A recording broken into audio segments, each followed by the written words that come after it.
If there's one thing the MMA community is really good at doing, it's jumping to conclusions after a single fight. And usually, I'm not a fan of that, but given the fact that I called it a long time ago, I'm gonna say it. Max Holloway is the perfect 155-pounder. In that video I made way back when, I made it very clear, the stipulation has to be that Max Holloway needs to abandon the 145-pound division. He needs to put on an adequate amount of size, really bulk up to 155 pounds, and if he does that, he's going to be a real problem. But when his fight with Justin Gaethje first got announced, he made it clear that he still wants to fight at 145, and that made me and many others very nervous. A huge part of Max Holloway's game is how he can stay right in your face, tank your shots, and then never let his foot off the gas. But by not being a properly sized lightweight, it makes it very difficult to execute this game plan. As when he fought Dustin, his punches really didn't seem to have a huge effect on him, and he was getting rocked every time Poirier landed. But Max had made it very clear in the build-up to this fight against Gaethje that when he fought Poirier, he was just a big 45er, and that this time he'll be a real lightweight. And I said, if Max can put on the right amount of size without sacrificing speed, then I think he can make this fight a lot closer than people think. Well, holy shit, was that an understatement. I mean, his bulk was perfect. It could not have been better. Max was always a big featherweight, but he was never known for his power. And Justin Gaethje has been able to eat some legit bombs from guys like Michael Chandler. But he was so worried about Max's power. He was biting on all of Max's feints so hard. Look at this clip right here from round 4. Holloway throws a jab to the body and he tries to land a hook upstairs. He does not land. It hits Justin's shoulder. And then look at how Justin reacts, expecting Max to follow up. But, does this mean that Max Holloway is hitting as hard as Michael Chandler? No, not at all. Clearly he has power at 55, but the reason why his shots were having such an effect on Justin is how much faster he was and how he was setting them up. Max's combinations and his setups are nasty. From the start of this fight, he's been throwing straights to the body. Now, these shots weren't meant to hurt Justin. They weren't even necessarily meant to get him to drop his arms. Max was just trying to set something up that Justin wouldn't see coming. And he does that right here, when he moves forward, dropping his entire level with a jab, making Justin think he's attacking to the body. But while his level is changed, he comes upstairs with a jab and then a right hand behind it. Just so fucking nasty. Something I talked about in the breakdown for this fight was how Gaethje has evolved to be a really good counter striker. To hang on the outside, wait for guys to come in and counter them with devastating hooks. But he struggled so much at getting a read on Max's timing.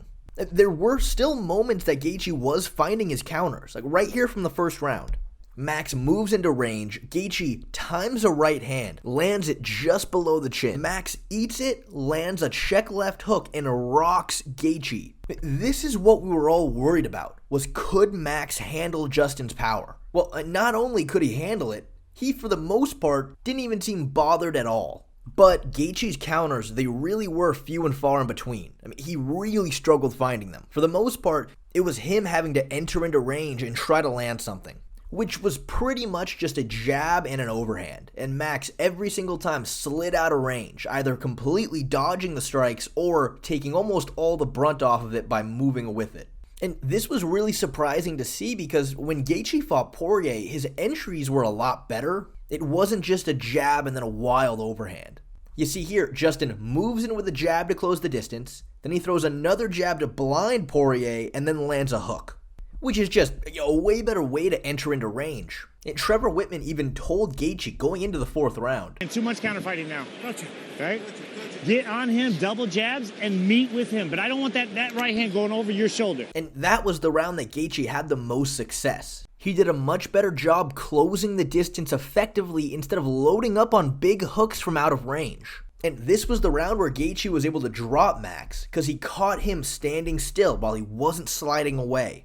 But still, while he was able to do a lot better once he started throwing more combinations, it just wasn't enough to make up for how fast Max was. He was so much faster than Justin. A big thing I want to highlight, it's something that we went over in the breakdown. was when Justin fought Khabib and Charles Oliveira. They made him very uncomfortable because of the insane amount of pressure they put on him. And because of that, Justin fought very uncharacteristically. Against Khabib, he was scrambling whenever he entered into range, loading up on big meaty hooks and missing a lot of them. Against Charles Oliveira, it was the same exact thing, loading up on a huge hook out of range and falling over. And I'm telling you, from the start of this fight, Max was making Justin very uncomfortable because he could not get a timing on his speed, and he was bothered by Max's power. But with that all being said, and with the fact that in the 5th round, Justin was really starting to get beaten down, the combination Max landed on him in the 5th to drop him was insane. And then to still accept Max's call out to throw down in the middle at the very end, you got to give Gaethje a huge amount of respect for that. That finishing sequence, I cannot describe to you how legendary that was. There's no way. You know, I think a big reason why Max struggled against Volkanovski so much was because Max relies on his speed a lot. But Volk is just faster than Max. I mean, it's just that simple. He's a lot quicker. You know, and same thing with Yair Rodriguez. You know, Max still had a lot of success on the feet against him, but he definitely struggled with how fast he was, and that's why he wrestled him a lot in that fight. But at 155, Max is leaving all of these guys in the dust. I mean, the only other guy that I think could match him with speed at 55 would be Fiziev. But the trade-off there is he's 5'8". Holloway is 5'11". Having that reach paired with that kind of speed is going to be a real problem. Yes, I know Holloway does not have the longest arms, but for the millionth time, your height is a lot more important to your reach than your arm length is. And the last big variable to this fight was the leg kicks. You know, in the past, Max has been very susceptible to leg kicks because he stands so wide with a lot of weight on his front leg. Volkanovski, in his very first fight with Max, used the leg kicks brilliantly to keep interrupting Max and preventing him from really getting into a rhythm. So to combat this, Max in the rematch fought in more of a Muay Thai stance, much more narrow and ready to pull back every single time Volk threw a leg kick. But in this fight against Gaethje, Max did not use that stance. He was standing, again, very wide. And he did eat quite a few leg kicks, but like I had said before, I have never seen a Holloway limp or show any pain from getting kicked in the leg. And this was no exception. But Holloway didn't eat every single one clean. A lot of the times he was just lifting up his leg, not even trying to check, but just taking all the weight off of it, which really does decrease a lot of the force from the kick. But one thing Gaethje didn't do was end any of his combinations with a leg kick. He threw most of them pretty naked, which isn't new for Gaethje, honestly. He did the exact same thing in the Oliveira fight, and Charles defended almost every single one. Which it is surprising why Gaethje moved away from this, because one thing he was so good at was throwing leg kicks in the pocket with you mixed in with his combinations, which made it so difficult to stop. But I can assure you, Max Holloway is not complaining about that, not one bit. So now it seems like Holloway's next fight is going to be back down at 145 against Ilia. And I'll be honest, a little disappointing. This transformation he's made to 155 is crazy. He still has the speed, his chin's holding up, and he has legit power.